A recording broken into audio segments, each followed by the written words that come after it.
Basic की खबरों में आप सभी का एक बार फिर से स्वागत करते हैं। साथियों, आज की वीडियो में हम बात करेंगे साप्ताहिक मीना सभा 13 दिसंबर 2025 के बारे में। आज दो एक्टिविटी कराई जानी है। पहली एक्टिविटी है हमारी और हाथी गायब, और दूसरी है सकारात्मक शारीरिक छवि। तो ये दो एक्टिविटी आज के दिन कराई जानी है। इसका पीडीएफ प्राप्त करने के लिए आप हमारे ब्लॉग सिक्कीखबर.blogspot.com से विजिट कर सकते हैं। साथ ही वीडियो के डिस्क्रिप्शन में हम अपने व्हाट्सएप चैनल की लिंक प्रोवाइड करा देंगे। आप वहां से फॉलो करके सारे पीडीएफ प्राप्त कर सकते हैं। सम्मानित शुभकर्ताओं, आशा है आप सही मीना सभा की गतिविधियों का संचालन सही से कर रहे हो। अगर कहीं कुछ छूट रहा है तो आप वीडियो की मदद से हमारे जो यूट्यूब चैनल पर प्लेलिस्ट बनाई हुई है हमने मीना मंच की, उनकी वीडियो की मदद से आप देख सकते हैं। साथ ही अगर आपको कोई प्रश्न पूछना है, कोई समस्या है, तो आप कमेंट बॉक्स में आकर कमेंट करके पूछ सकते हैं। हम आपकी पूरी मदद करेंगे। बात करते हैं आज के लिए क्या एक्टिविटी है। उससे पहले आप सभी से विनम्र अनुरोध है, तो अपने अगर चैनल को सब्सक्राइब नहीं किया तो चैनल को सब्सक्राइब करके वीडियो को लाइक शेयर कमेंट करना ना भूलें। आज के लिए सेल्फ एस्टीम कॉमिक बुक 4 आधा फुल और हाथी गायब पर आधारित कराया जाएगा। एक नाटक है और हाथी गायब। सेल्फ एस्टीम कॉमिक बुक आधा फुल और गायब हाथी पर आधारित नाटक का प्रस्तुतिकरण कराएं। किशोर किशोरियों को सकारात्मक शारीरिक छवि के प्रति जागरूक करें। हानिकारक जेंडर नॉर्म्स के बारे में उनकी समझ को बढ़ाएं एवं उनके आत्मविश्वास विकसित करें। निडर फिल्म दिखाकर उस पर चर्चा करें। सभी छात्र छात्राओं को भी चर्चा में अभिव्यक्ति का समान अवसर प्रदान करें। अंत में सत्य का समेकन करते हुए छात्र छात्राओं का अभिमुखीकरण ज्ञानवर्धन सुगमकर्ता अथवा किसी अन्य शिक्षिका द्वारा कराया जाए। अंत में टूल 10 अवश्य भरें। साथियों, आधा फुल कॉमिक बुक में और हाथी गायब पर और इसके अलावा सकारात्मक शारीरिक छवि पर आज हम बात करेंगे। रहते हैं आपके 2 पॉइंट, हानिकारक जेंडर नॉर्म्स और निडर फिल्म। ये हम अगली एक्टिविटी में नेक्स्ट शनिवार को बात करेंगे। तो बात करते हैं और हाथी गायब नाटक है। इसका क्या कारण है, क्यों मनाया जाता है? यह एक बाल नाटक, शिक्षाप्रद नाटक है। इससे हमें वन्य जीव संरक्षण, लालच के दुष्परिणाम और सच्चाई और साहस के बारे में पता चलता है। यह नाटक खासकर स्कूलों, बाल सभाओं और सांस्कृतिक कार्यक्रमों में मंचन के लिए बनाया जाता है ताकि बच्चे मनोरंजन के साथ साथ सीख सकें। बहुत समय पहले की बात है। एक सुंदर और हरा भरा राज्य था। उस राज्य का जंगल बहुत घना था और समृद्ध था। वहाँ तरह तरह की चीजें मिलती थी, औषधि वगैरह। उसी जंगल में विशाल शांत स्वभाव का हाथी रहता था। वह हाथी न सिर्फ जंगल की शान था, बल्कि राजा का राजकीय हाथी भी था। त्योहारों, जुलूसों और विशेष अवसरों पर वही हाथी सबसे आगे चलता था। बच्चे उसे देखकर बहुत खुश होते थे और उसे फल खिलाते थे। राजा को उस हाथी से बहुत लगाव था। वह कहते थे, यह हाथी केवल मेरा ही नहीं, पूरे राज्य की धरोहर है। एक सुबह महल में हलचल मच गई। हाथी के रखवाले ने आकर राजा को बताया, महाराज, हाथी अपने स्थान पर नहीं है, वह कहीं गायब हो गया है। मतलब हाथी जंगल से गायब हो गया, इसलिए इसका नाटक का नाम रखा है और हाथी गायब। राजा ये सुनकर बहुत चिंतित हो गए। तुरंत मंत्रियों, राजा सिपाहियों को बुलाया। पूरे राज्य में ढोल पिटवाए गए और घोषणा की गई, जो भी हाथी के बारे में जानकारी देगा उसे इनाम दिया जाएगा। सिपाही और जंगल के रक्षक जंगल हाथी को ढूंढने लगे। वे हाथी के पैरों के निशान देखते हुए आगे बढ़े, पर निशान अचानक एक जगह आकर खत्म हो गए थे। इससे सभी को शक हुआ कि हाथी खुद जंगल में नहीं गया, बल्कि उसे जबरदस्ती कहीं ले जाया गया है। उसी जंगल में कुछ लालची शिकारी छिपे हुए थे। वे हाथी को पकड़कर दूर ले जाना चाहते थे ताकि उसे बेचकर खूब पैसा कमा सके।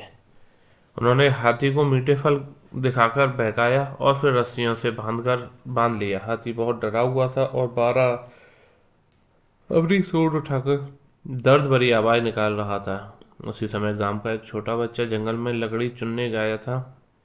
उसने यह सब कुछ अपनी आंखों से देख लिया। बच्चा डर गया, लेकिन उसने हिम्मत नहीं हारी। वह सीधा जंगल के रक्षक के पास गया और पूरी बात बता दी। जंगल के रक्षक ने तुरंत राजा को सूचना पहुंचाई।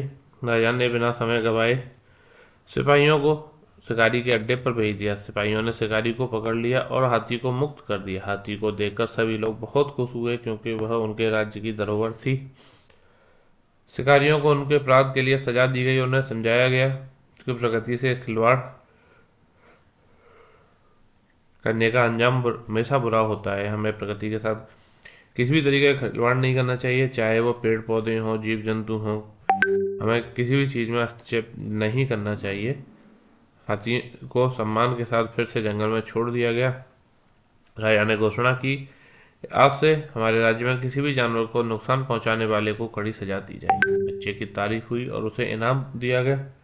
हाथी खुशी खुशी जंगल लौट गया। बच्चे को उसकी बहादुरी के लिए इनाम दिया गया। कहानी से हमें शिक्षा मिलती है, वन्य जीवों की रक्षा करना सबकी जिम्मेदारी है।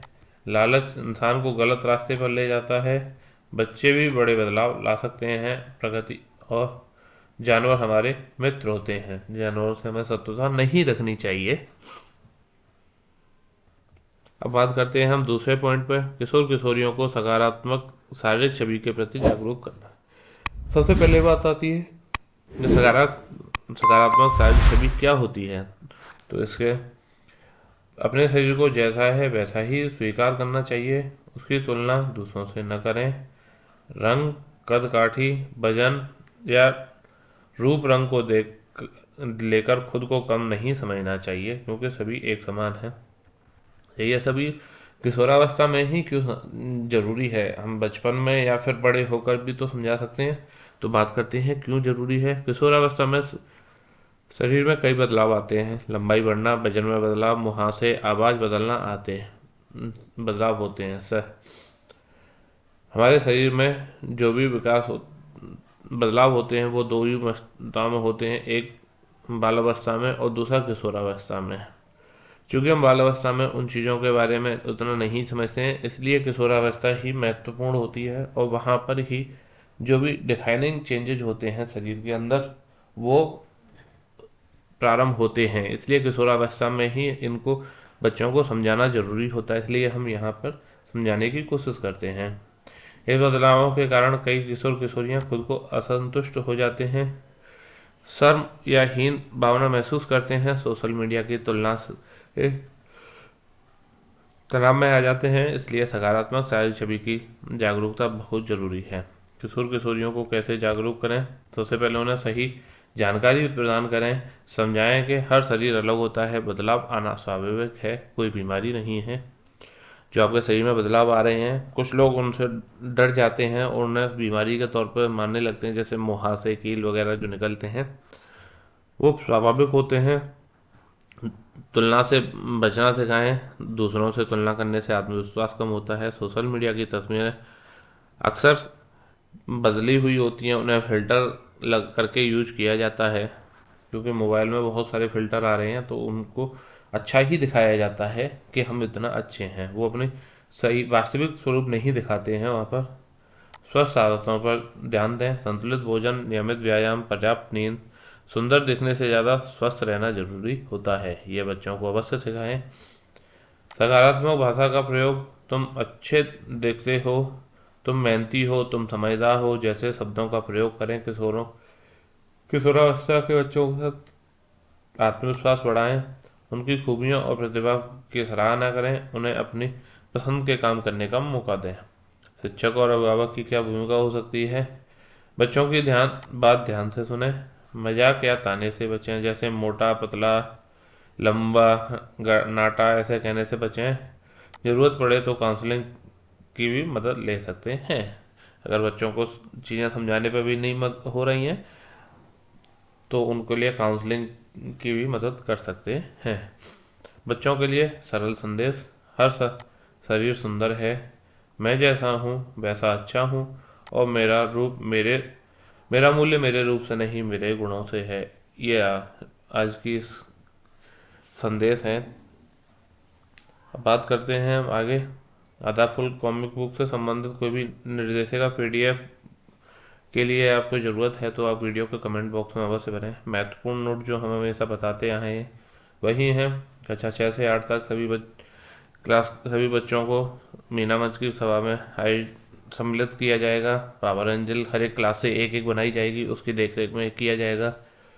सुगमकर्ताओं के पास मॉड्यूल उपस्थित होने चाहिए।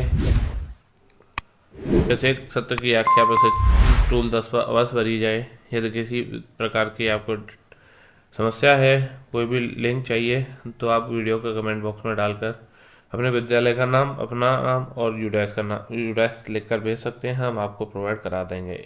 इस सभी के साथ ही आज की मीना मंच की गतिविधि का समापन किया जाता है। धन्यवाद साथियों, मिलते हैं इस अन्य वीडियो में, तब तक के लिए धन्यवाद।